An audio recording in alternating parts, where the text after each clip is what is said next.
Hello, everybody. Welcome to another very fun and exciting episode of the Moving Spotlight podcast. I'm your host, John Ruby, but right by my side, less than a mile away, my co-host. Right there. I'm always next to you. Corbin Coyle. Hey, everyone. So close. He's like a shadow, like in a good way. A friendly, supportive shadow.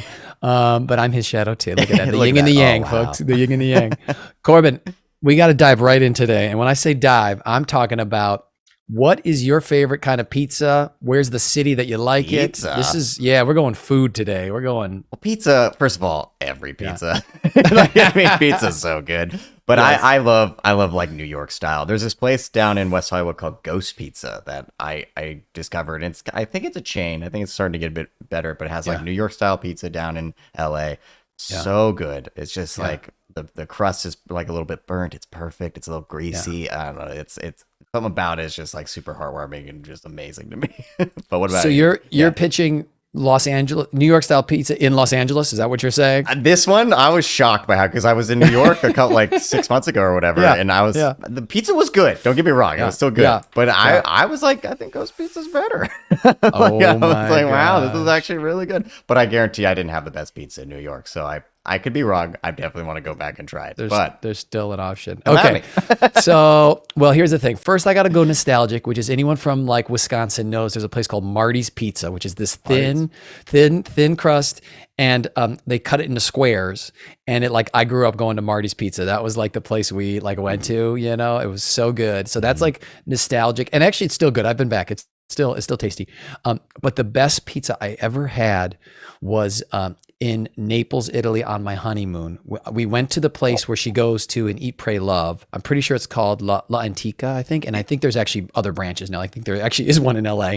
But in Naples, they only have like 3 choices. It's like mozzarella, double mozzarella, and like, I don't know, pepperoni and mozzarella, whatever it is. And the waiter like ordered for us. He's like, you're going to get a double. You're fine. And I took a bite, and I don't know if I've ever done it before. And I just was like, oh my God. I closed my eyes and my wife was like, it was amazing. Yes. And then the other thing is, I kind of forgot this, but I think when my wife went to the bathroom, I like ate one of her slices. She was so pissed. Like I like stole a slice. She was not happy. Honeymoon. Yeah, on our honeymoon. Yeah, and we're still together somehow. But that place is like amazing. That's the best. If you get there, that was. I like the pizza. I mean, I love it, like Italian style pizza too. But when I was in Italy, I kept getting the carbonara. I just kept going over and over again because it's so good over there. All the food is so good. Yeah, I miss it. Yeah, it's tasty. Well, I want to switch over to our guest. She might have an opinion on this because she's in a city that's famous for the deep dish pizza. That could be a clue. I want to welcome writer, producer, and actress Marissa Lichtwick to our show. Marissa, thank you for coming here. Welcome to the show. Hello. Thank you. Thank you for having me. It's so nice to have you. Any thoughts on the pizza debate? Oh my God, I get asked this all the time. And you do? What? Yes, I'm a native New Yorker, so I have to go New York pizza. Okay. Yeah. How many slices of Chicago deep dish can you eat? Because it's like one, and then you're full. Oh my God, I'm going to say like half, not even a whole thing. Yeah, it's so much. Is there a specific place in New York that you like? Yes, there's a place in Lincoln Park. I don't frequent it because it's so rich. Yeah. In Lincoln Park, it's like right on Halsted. It's like in the thick of it. It is a deep dish of all deep dishes. I usually take people there when they come into town, but to be honest, I haven't been there in a long time. I think I went there when I first moved to Chicago, like after going to Wrigleyville. Oh yeah. Wow. It was like it was like hitting all the major spots. Sometimes you do that when you first. If you don't do it when you first get there, then you never do it unless friends are in town or something or family, and then you go there. But if you don't hit those places, I was telling Corbin about Wrigleyville. He's never been to Chicago, and how fun it is, and just with the stadium and the kind of bars and restaurants around it, and you know, I'm sure it's changed a bit. I was there a while ago, but I just remember that energy was so great, and I'm sure it still is. Marissa, on that topic, I'm curious, because you've lived in New York, LA, and now Chicago, what is your impression of being an actress in these different cities? Yeah, I think I think LA. No, okay, I'll start with New York because Yeah. I started in New York. Yeah. I found New York to be incredibly accessible because you can walk everywhere. Yeah. And it was in the days of backstage where you Yep. could just grab, a backstage like paper. I guess they weren't even like magazines, just like Yeah. grab the newspaper. You wrote down like the nearest or like the most recent audition, and you would just go, and right there, that's how you got an audition. Chicago it's easy, friendly, and down to earth. Mm-hmm. So, but I came to Chicago the latest. Mm-hmm. So, and I came to Chicago as a union actor, so I felt the most distant because it's really hard. It's just harder when you're union. You don't get access to all the storefront theaters. Mm-hmm. And then when I was in LA, I felt the most removed because the city is so spread out. Mm-hmm. And so you just don't know what's happening around town. And backstage was still around, but like I was in LA 2011 around that time, and it felt very, very removed. And I was fresh out of grad school, so I felt the most removed then. That's interesting. Yeah. What was the theater versus TV experience in each one of those two? Was it like pretty prevalent theater of town, New York? Yeah. New York was just full on theater. It was just, and I felt so connected to it. And I was just running around, but I was also in my 20s, but I was just running around all the time, just trying to go to as many auditions as possible. I was also the most hungry and I had nothing else going on, but just to go to auditions. Yeah. And in LA, you have to drive everywhere. It's like you need an invitation, you need to know people. And so when you're moving there in your later 20s and your 30s, it's a little different than when you move somewhere when you're 19. Right. Sure. So time of your life makes a difference. And then the city makes the difference. And then Chicago, I found Chicago was pretty easy to get around and meet people. I just think like Chicago is a place, if I could do it again, I would probably have done Chicago first and then either gone to New York or LA. I think one or the other. I probably wouldn't have done all three. Yeah. I remember when I was, I've been in LA for a bit, and then my sister was living in New York, so I went to like stay with her for like a month. And so I got to, and I wanted to, I set up some meetings, Marissa and stuff. So I met with people in New York and I got some auditions, which was great. But for me, what was interesting was I always feel like New York is like, it's a tough city, everyone's like got attitude and stuff. But when I was out there for like entertainment, they were very like friendly because it was a smaller community. So like they had time, like they sat down and like, in my meetings, I figured they'd go really quick, but they kind of got to know me and stuff, which I really, really liked. And then LA, which I think is interesting, is kind of known as like, more laid back, kind of cool, but like the entertainment business is kind of so big that people are like you said, got to have an invitation, or it's like really quick. So like if you have a meeting, it's like over like in 10 minutes and like they decide right away, which I just think is a very interesting, I definitely notice a difference with that for sure. So I think, it is a different. The one thing about, and then Chicago, I don't know as well. The one thing about LA is there's just so much going on. I mean, that is one thing I definitely notice, is in comparison to even New York, LA, there's just a lot happening, which provides a lot of opportunities, even if sometimes it's like, how do I get these opportunities? It can be challenging, right? Yeah. I mean, definitely. That's what's beautiful about LA is and that's why people go there and people should. There's so many opportunities, especially for people of color. Yeah. And when I coach actors, I talk about how Chicago has 4 casting directors when it comes to film, television, and commercials. 4 casting directors, and I know the industry in LA and there's just a plethora. And so automatically, if you want to make this your career, you should go to LA. That's just where it is. But it's really hard to navigate it. And you've just got to know, you just have to have a very clear game plan. And you have to know the terrain. Really, you just have to know the terrain. You have to know what you're getting into. You just have to be so intentional as an artist when you're going to LA, because it's massive.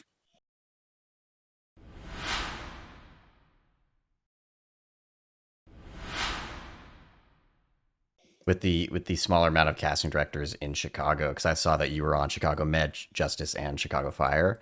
Was that kind of like not intentional, but how did you manage to get all three of those? Because it's very hard to kind of get into that circuit when there's a steep competition for those Chicago. Yeah. You just, it was before the pandemic. Now it's like so much more competitive because like it's anybody's game. Mm-hmm. People in London can audition for these shows, people in Paris, and get cast. But at that time, there were like 7 Asian actresses. Nice. We would around the same age range, and we'd all get called in, and it was just a matter of time before we all kind of circled in. A matter of time before you got cast in one of them. Yeah, that's awesome. Yeah, I feel like, there's the Chicago shows, and then, obviously in New York there was Law and Orders, and then in like LA there was like the CSIs. There was like which procedural, in which city, and it was it's like trying to get that, on your, it's kind of like when I talk to actors and they're like, how the hell have I not been on Grey's Anatomy? It's been on 47 seasons. How can I not be on that show yet? I mean, but you got those shows on your resume. So we're kind of like, sounds like we're kind of working backwards, Marissa, a little bit. But I'm also curious about, you got your MFA at University of Washington, correct? Seattle? Yeah. I'm curious, that process, would you recommend that for people who are thinking about it? What changed? I'm just your thoughts on that, because that's something we haven't really talked to someone about. Yeah, MFAs, they're really tricky. I think now they've become so saturated. And so, is it just smarter to dive right into the business, the industry? I think MFA programs are really wonderful in the sense that it is like a 3-year spa of just acting and just getting to know yourself as an artist and just exploring voice and movement and acting. And that's your job for 3 years. And it's just such a beautiful experience. But you don't learn too much about the business. And a lot of programs don't really take the time to bring in actual people that are working in the industry to do a workshop for a semester or a quarter and really teach you about the business. And so most people come out of the program like not really understanding the difference between a co-star or a guest star, a manager versus an agent, that people have to go get commercial agents and a theatrical agent, and that a theatrical agent is not a theater agent. And that Chicago has one big agency that'll represent you theatrically, theater, and commercial, and that in LA and New York, it's more a la carte. You walk out and you're like, which city do I go to? And then you're like, well, Chicago has 4 casting directors. LA has, I don't know, 40,000.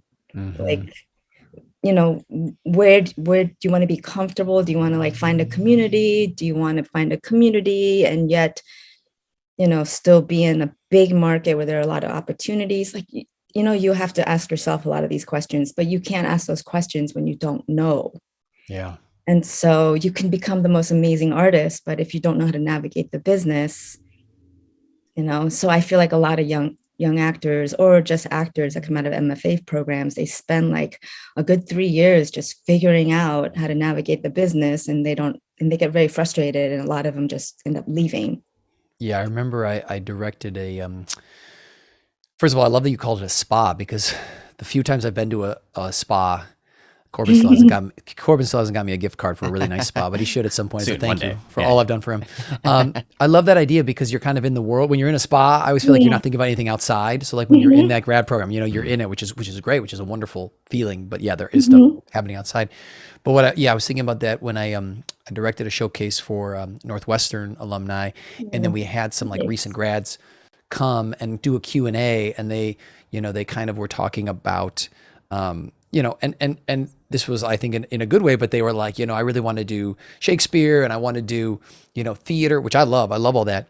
But in my head, when I got out to LA, I had to like pay the bill. So I was like, I'll do non-union industrial. Like, I love I think sometimes like that's part of the reality or the business side where you're like, okay, well, yes, I think the lovely theater and stuff like that. But you also got to realize that's not really right away going to pay the bills. And you got to figure out what is that side, how do you pay your bills?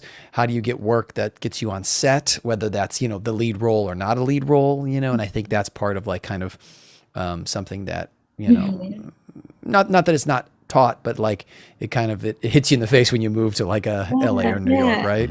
Yeah. And I know there's like a stigma in LA about extra work, but I think what young actors or just actors don't realize that when you're in SAG and you do a commercial extra work, that pays like $400. Yep. And you have to be on set for 8 hours. And if you're on set for longer, they pay you overtime. Yep. And yeah. And then that's also points towards your SAG, SAG. And that's incredible. That's a lot of money. And that's really fruitful. And that's nothing to be ashamed of. And I know actors jump on it. Like they love it. They jump on it. There's no shame whatsoever. So when I talk to LA actors, I'm like, well, you don't want to do extra work for, like movies are different, TV shows are different, but definitely seek out commercial. And like, those are things that we're not told in grad school. You're not told to do extra work. Yeah, right. And you're like, what? Extra work? But like bartending and making $400 is like, a great night for bartenders. Well, you can make that in 8 hours doing extra work and being on set. And sometimes you get downtime on set. So if you're writing something, much downtime. You know what I mean? Yeah, that's downtime. When I first got, it's funny, when I first got out here, Marissa, I definitely did that. I drove to Central Casting. I signed up, I was on some sets, and some were better than others. I remember I was on the set of Old School, and that was a cool experience because I got to meet Will Ferrell just through these kind of some random connections on set and stuff. But then I remember also I was on the set of The Hot Chick, which was a Rob Schneider movie, and it was like not a good experience. So you have all these different experiences, and it depends. But I think you're right. I think it is a great way if you have no experience being on set. And I've talked to so many people who have done that, whether they admit it or not, that like, cause you don't know where to start, you're like, what do I do? I think that's great. It is. And it's good. Like I was on set for extra work and I was like, because I'm about to create my own set and I was watching the COVID compliance officer. And I have to learn about that. Yes. I have to get someone to be a COVID compliance officer. And so I was just picking the CO, the COVID, what was it, CCO's head. And I was just like, let me see your license. Like, where did you go? And you just like, you pay attention when you're on set as an actor. You're like, what is a DP doing? Like, how are they capturing all the coverage and stuff? Especially when you know that you're going to be directing yourself, or when you're going to be producing yourself, or you're going to be simulating a set yourself, Yeah. Well, you can choose to pay attention. You could choose to check out, or you could chouse, Marissa, but you're right. I love that. Yeah. Yeah. People that are interested in film, and I think most of us are that work in that act in front of the camera. We have a fascination for it. So it's cool when you're on set because you're interested in what everyone's doing, even from the costume people. At least I am. So I'm always I love being on set, regardless of what position I'm in when I'm on there. And there's free food. Yeah. Like my husband was like, no other job. You just get free food. That's a good point. Like, they feed you like breakfast, lunch, and dinner, Yeah. That's been one of the changes. I worked on like a commercial recently, and one of the changes, Marissa, though, is like craft services on some of the kind of bigger sets is like, it used to be all spread out, and so you could pick, which is great. But now it's in a truck. Some of them are in a truck, and you have to like tell them, and you're like, "Well, I don't know what's in your truck. Like, what's back there? Because like the doors open, but you're like, what do you got? What don't I know? What's good in there? And so you gotta try to suss it out. See what other people get. Sometimes they'll have a board or something. But wait, so Marissa, I want to. You kind of touched on it about your film. That's how we met. We're going to be doing a film together in Chicago this summer. I want to talk about the process of creating Searching for You, because as far as I know, I think it started off as like a theater piece and then a short film, and now it's going to be a feature. But can you kind of talk us through that? Yeah. I wrote a solo show a long time ago. I conceived of it in 2005. And then I actually wrote it in 2011. And in my graduate program, we wrote 10 minutes in our second year, and then we wrote 20 minutes in our third year. And then when I got out, I wrote 60 minutes, and then I performed it that summer at the Hollywood Fringe Festival. Mhm. And then the next summer, I took it to the New York Fringe Festival. And it was a different story. It was pretty much like the scope of my story. And it was really well received. And then I toured it. I went to different adoption conferences. I was invited to different places, and I would do snippets of it. I would do the entire show. And it just always got such amazing feedback. Can you And tell us just a simplified version of the story? Yeah, it's about, my journey meeting my birth family, and what each reunion was like, and how I kept on wanting to meet more and more family members. And I just found that the more relatives I met, the more questions I had, and the more questions I had, it was the more I wanted to know, and that I was not going to receive all of the answers. And I got to the point where I was like, you just have to stop, because you could meet everyone, but you're just not going to get all the answers that you want. And it had to stop at a half sister who I finally was not allowed to meet. They just wouldn't let me meet her. They really just shielded the sister from me. And I just had to come to a point where I was like, I just stop. I was like, you found almost all of them. I was like, I think you just need to make your peace. And just, I actually met my husband that same time in Korea. So while I was painfully going through my past, I was also falling in love and starting to build my future. And so I had this dual experience going on. And so because I was finding love for the first time, and then I was also going through this very broken love, I was sort of being rebuilt. And so I was finding this beautiful balance, essentially. And that's what helped me through all of this. So when I kind of came to a dead end, or not a dead end, when I kind of just came to this crossroad, it was actually a Buddhist sibling of mine, like a second cousin of mine, that was just like, you found this love. You can go back to America now and start a new life and just sort of begin new and have found all of this.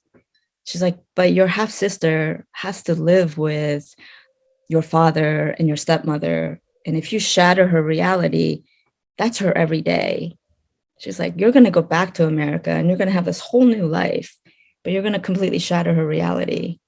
She's like, I think you should just maybe stop and just be really happy that you got this whole experience. Because they say 5% of adoptees get to meet one parent, let alone the entire family. Mm-hmm. So that was sort of the genesis of my solo show. And I wanted to, but I was very hurt that that I couldn't meet her. And the only way I could really process it was by making something out of it. So when it came time to writing a solo piece, I knew I wanted to explore my adoption, because there are many other facets of it besides my reunification story. I grew up in a family of 8. I grew up in a family of 10 kids. 8 are adopted. And so I knew I wanted to somehow use that in a story one day. So I thought that would be my solo show one day when I thought about it in 2005. But then when all of this happened in 2006, I was like, oh, this is a story. So my solo show captures this part of the story, my reunification. And then it also flashes back to growing up with 10 siblings, 8 of them adopted, and just what it was like to have 8 adopted siblings, 5 Korean and 5 Caucasian siblings, and living in a small house in upstate New York with 1 bathroom. It was really comical. Yeah, wow. Yeah. So my solo show is really about this girl's search for her family and juxtaposed with her other family. That's just incredibly absurd. We had 4 dogs and 4 cats and 10 kids and my parents. And so it was like a full house and then kind of like an empty house. And so that was my solo show, and it was really well received. And it's like a funny story. It's a heartbreaking story. And then someone was like, you should make it into a movie. And I held on to that idea for a while. And then a theater here in Chicago produced my solo show, which is called Yellow Dress. And I did it. And again, it was like really well received. And I kept on thinking about making it into a movie. And I sat down and I made it into a short, but it wasn't really that. It was very tangential. It was about a woman, a mother, just looking at her son, looking at his abundance, and then thinking back about her time in the orphanage. Because my brother and I lived in an orphanage. That was like the interim before we came to America. So it was just about that little slice, that little moment in time when we were in the orphanage. So it's about a mother looking at her son and then thinking back to her being in the orphanage. And that's the short film. So when I decided to write Searching for You, I was like, I can't have 3 projects called Yellow Dress. And I was like, I'm like, it's not going to be Yellow Dress, like the solo show. I'm like, it's got to have it can have a similar theme, but I'm like, it's got to have a different goal. Same theme. It can be about a person searching for themselves, because ultimately we're all searching for ourselves. It just looks different for everybody. But I'm like, what's the angle this time? And I kept on coming back to my sister, She got a very prestigious education. It was a complete opposite from my journey and my brother's journey, which Chris Yim, he interviewed my brother.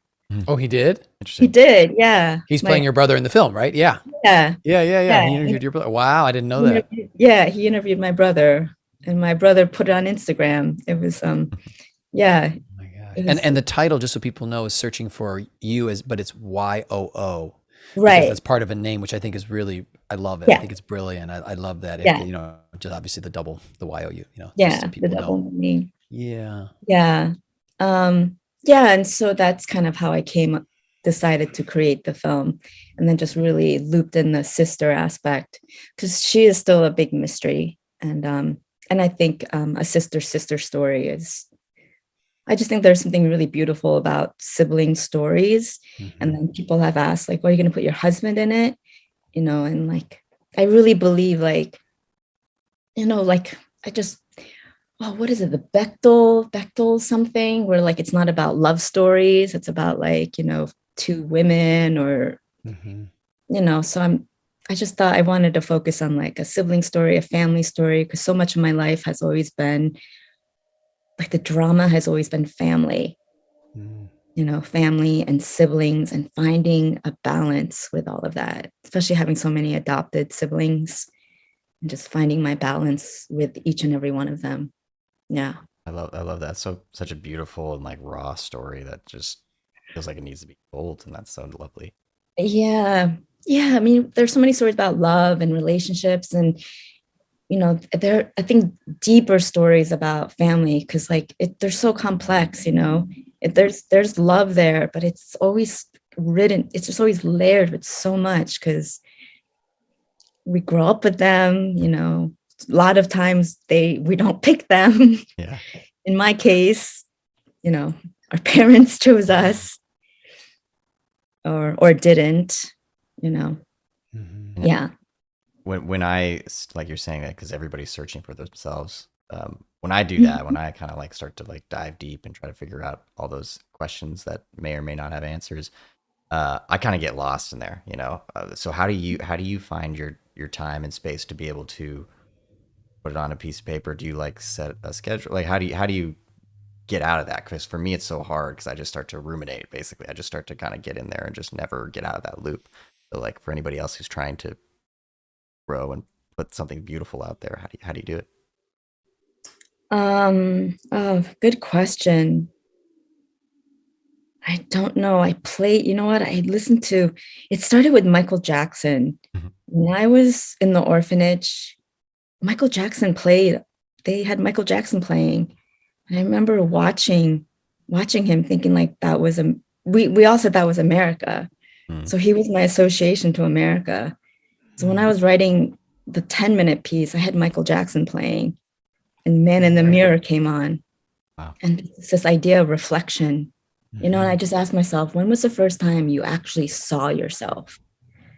And then I remember when I was like, that's why it was called Yellow Dress, because I remember I had a dress and it was yellow. And I remember I was like, I don't know, 4 or something. And I remember looking in the mirror and I was so happy to have a dress, because this is such an iconic story now. I like tell it in all the interviews I've had.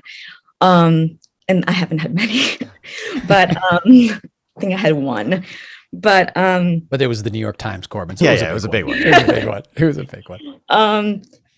We at the orphanage, we got like one outfit like every month, and then I had a dress for one month. My outfit was a dress, and I was really, really happy that it was a dress, and it was a yellow dress. And I remember I was looking in the mirror, like really admiring my yellow dress, and that was like the first time I saw myself.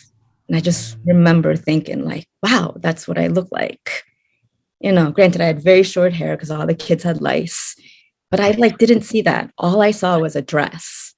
And I just remember being so happy.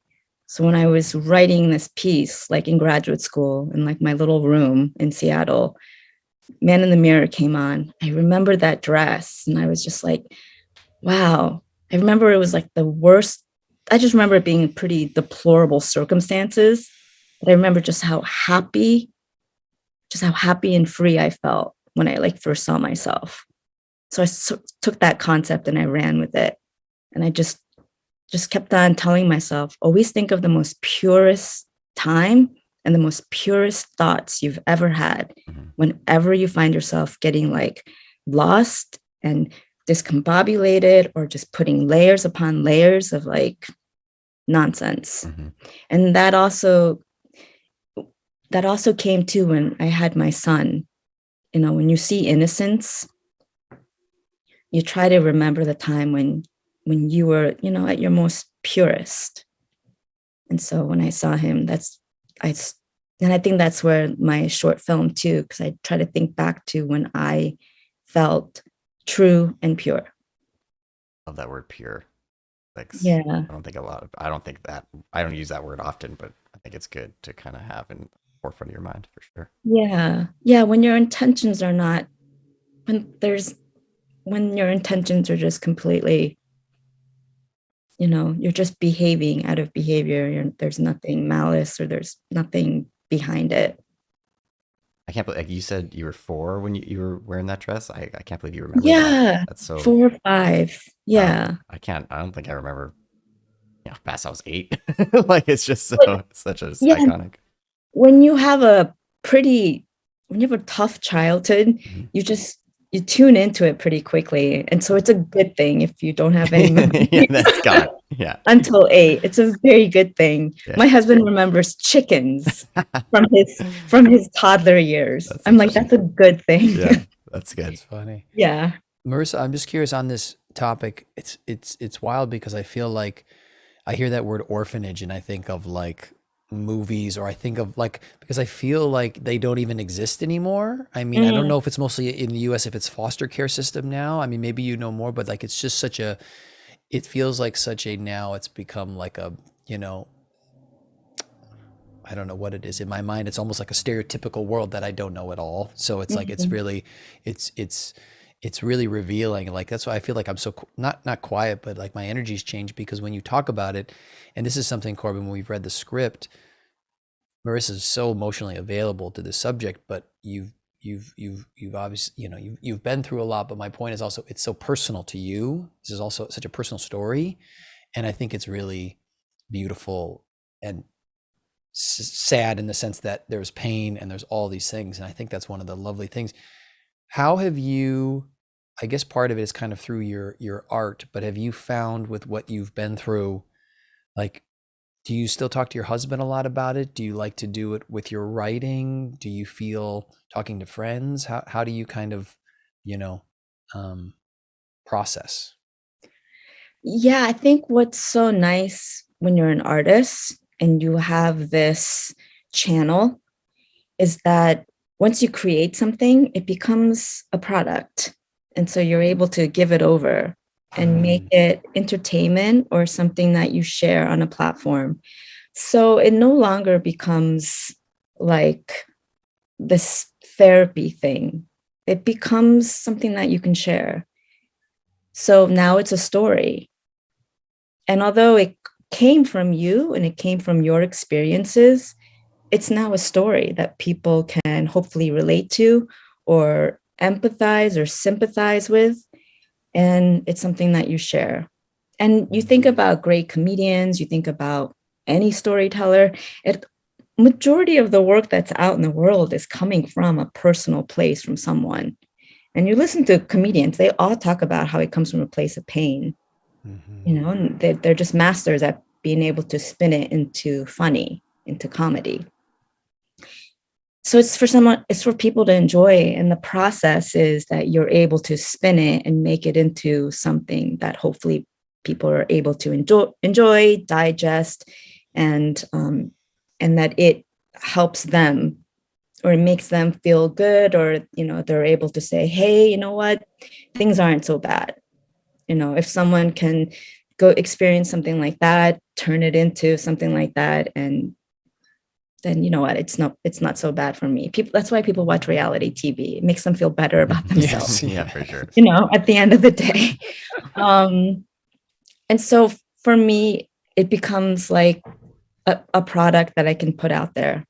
And so it's a really healing process creating it. And then once it's done, I've worked through it, and then it becomes a story. And then I no longer feel like it's like a conversation or something that I'm revealing to someone in private. It just becomes like, when you create a piece of drawing and then you can give it to someone and be like, hey, I made this drawing for you. And then they're like, oh, that's beautiful. Or it's funny. Like, okay, thank you. And it's just out in the world. My son does that. He loves to draw. But the thing he does, Marissa, is he's like, I'm like, oh, can I have it? He's like, $20. I'm like, are you serious? $20? He does not negotiate. It's like $20. That's it. Dead serious. He's like, yeah. He's smart. I did want to ask you, Marissa, as a member of, AAPI and Asian American, have you seen the roles for Asian Americans change, evolve? Where do you feel like that process is in entertainment, or even roles you've created for yourself? Because I think it's it's slow change, but I'm just curious more this kind of opening that. I think it's come a long ways. Yeah. Definitely, I think it has a long ways to go, but I think it's grown definitely. And I think that's very common. I was listening to podcasts yesterday with a bunch of Asian American producers and directors, and they were talking about we have a long way to go in the entertainment industry, but we're getting there. And so from where we started, but it's also because Asian Americans have started to figure out that we need to create our own work. And yeah, so, I mean, the cast for Searching for You is almost all Asian, right? Yeah, I think you're the only one. I'm the only little white guy in there, and I'm learning Korean, Corbin. I'm learning Korean. That's fun. Yeah, so that's exciting. Yeah. Marissa, how was it balancing being a mom and pursuing an acting career? Because you kind of talked about the different phases where you were, in your 20s and doing that, and now you have other responsibilities, a wife and a mother and things like that. That how do you balance the time and energy?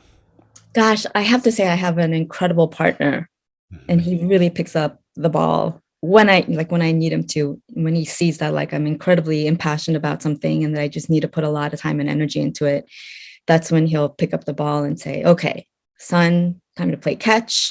Son, time to go to grandma's. Son, time to be outside and keep ourselves busy. And then my son's also incredibly creative and keeps himself occupied. Like he set up a COVID clinic the other day. Because he saw me. Is he going to be the one on set? Is he going to be the one on set? He's going to be the one swabbing noses. Bend down a little bit, John. Bend down. I got to get up there. Bud. I hope so. And then he'll he'll turn his toy room into a museum. He'll ask me to buy souvenirs as I'm walking out, so he's just super imaginative. But it's been, it's a little bit of a challenge because, you want to be present at the same time. You want to be fully present in your work. So it's a fine balance, but now he's old enough where he kind of understands that like my work, and I'm sure this is the same for you, John, like your son gets that like your job is slightly different than you going off to the office for 9 to 5. Like your job is being in front of your computer with your mic. Your work is having people in front of you, you're coaching them. So he sees that it's a little unconventional. My son gets that too. So he's like, oh, mommy has to be at work upstairs in front of her computer. And he sees my computer and he's like, that's her work. Yeah. So he understands that it's a little different. Yeah, I remember when it was like the pandemic and I was still teaching acting class, but auditions weren't really happening. And so I was home a lot of time. And like, then when I did have to do something, you know, my wife and Quill would be like, what's going on? And I'm like, do you realize I'm here like so much of the week? Like, you know, one day I'm leaving, like, you know, like I was trying to get them to understand. And they're like, why are you leaving? I'm like, most people are gone 5 days of the week at work, 9 to 5. I'm here 9 to 5. I got to go for like 3 hours. I mean, so I think it is an interesting thing, you know, explaining that and having, you know, kids. And your husband is not in the business. But is understanding. Yeah. That's nice to have that incredibly. Yeah. But my son will see me reciting lines and talking to the wall. Mm-hmm. And he's like, what are you doing? And I'm like, I'm talking to the wall. He's like, okay. Gotcha. How old is he? He's 5. He's 5. Okay. Yeah. So he's still figuring it all out. Yeah. Yeah. That's awesome. Well, do you think it's time, John, to switch? I think it is time. This is our favorite part of the podcast, Marissa. It's called Your Best Bad Acting. All right. So what's fun about this, we're going to give you a quote from a movie. You may or may not recognize it. We try to pick kind of famous ones. And the idea is it's in the chat for you to just enjoy it. You don't have to do an impression of the person who did it. You can do it your own way. You can do it the way they did in the movie. See if you recognize this. Okay, all those freaking sharks with freaking laser beams attached to their heads. I don't. Do you know what this is from, Marissa? I don't know. See, I told you, we needed to give her like a drama, like a bleeding heart drama. Really, then would you know? Okay, so this is from Austin Powers. This is Mike Myers as Dr. Evil. Okay, this is really bad. Okay, so the idea is have fun with it. Go over the top, whatever you want to do. We might give you a redirect, but the idea is just to have fun and just be. Okay, so I have to act this. Yes. However you feel. No wrong answer. Yeah. Okay. Yeah. Are those freaking sharks with freaking laser beams attached to their freaking heads? I didn't expect this character at all. I'm so happy. Okay, I got one, Corbin. You got one. Okay, Marissa, I want you to try to do this line as a pirate, whatever that means to fun. you. Like, yeah. For some reason, I was feeling pirate. Are those freaking sharks? Yeah, go. That's so fun. That's it. Wait. Are those freaking sharks with freaking laser beams attached to their freaking heads? Oh my God. Oh my gosh. If you're watching on YouTube, you saw she covered one of her eyes and she was into character there. That was great. I saw the parrot on your shoulder. That was good. That was great. Corbin, any thoughts? Otherwise, I think that was that was it. That was amazing. That was amazing. I saw both of those. Those were great characters. Oh my gosh, Marissa, that was amazing. Thank you. Well, Marissa, thank you for that. And thank you so much for your time with everything, prepping for this movie. Thank you for casting me. It's so wonderful. I'm excited for us to work together. Can I ask how you found this audition and why you auditioned, knowing that it was a Korean project? Yeah. So I actually just found it. I have an agent and manager, but I found it myself on Actors Access. And I've started to look, even though I'm in Los Angeles, I'll look for things in Chicago or Wisconsin because I have family there and stuff. So I submitted for it. There was a line in there that said should speak Korean. I just ignored that. That did say it in there. I just ignored that and just still submitted. And then sent in a self-tape. And then it was pretty cool. I had my call back with Marissa.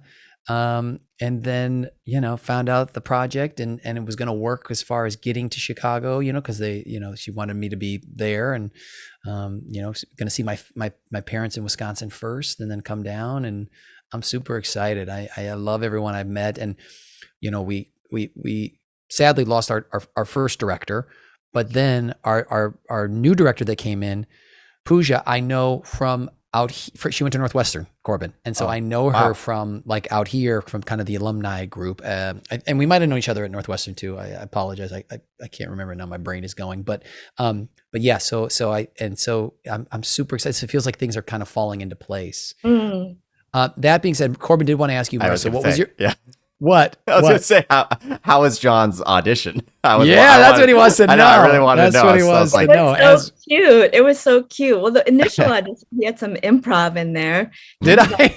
Blueberries and Sounds like our John. antioxidants. And so I was cracking up because it's not that I didn't like when people improv. Oh, no. He was cracking me up because I was like... Oh, that's right. Yeah, because I pretended I was eating cereal because we bumped into each other in the middle of the night. Yeah, and then I was like, "There's blueberries in here, antioxidants," which was not in the script at all. Yes, that's true. And then at the end of the second scene, he said, "And your money, baby, and you know it." Oh yeah. And so in the second swingers, in the second scene, we're doing all these movie quotes, and then I threw in a little bit of Trent from Vince Vaughn from Swingers, and I figured she would recognize it and enjoy it, or whoever was watching it. And then it was just the way he was like, "That's right, baby, Vince Vaughn." And there was like a certain cockiness to him that I was like, "Oh confidence." my God. Yep. Confidence. Yeah. I was like, "Oh my God." I was like, "This guy is, I was like, he's something else." And then I showed it to the director and she just liked his like attitude. We just thought he had a lot of moxie.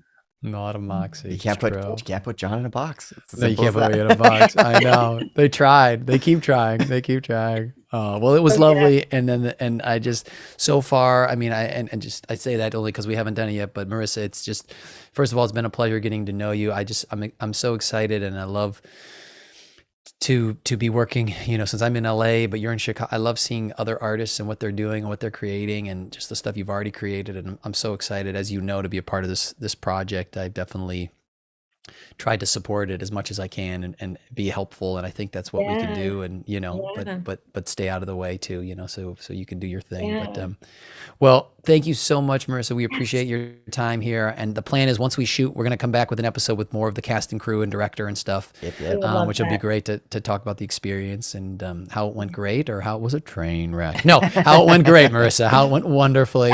So we're excited, but thank you so much for your time. Yes. A lovely person, lovely artist, and please keep creating and making projects because people are responding. So thank you so much, John. Thank you so much, Corbin. Yeah, thank you. Yeah, great to meet you. Of course. Awesome. Yeah. All right, Marissa. Bye. Have a great one. Thanks. Bye, gentlemen. Bye. Bye.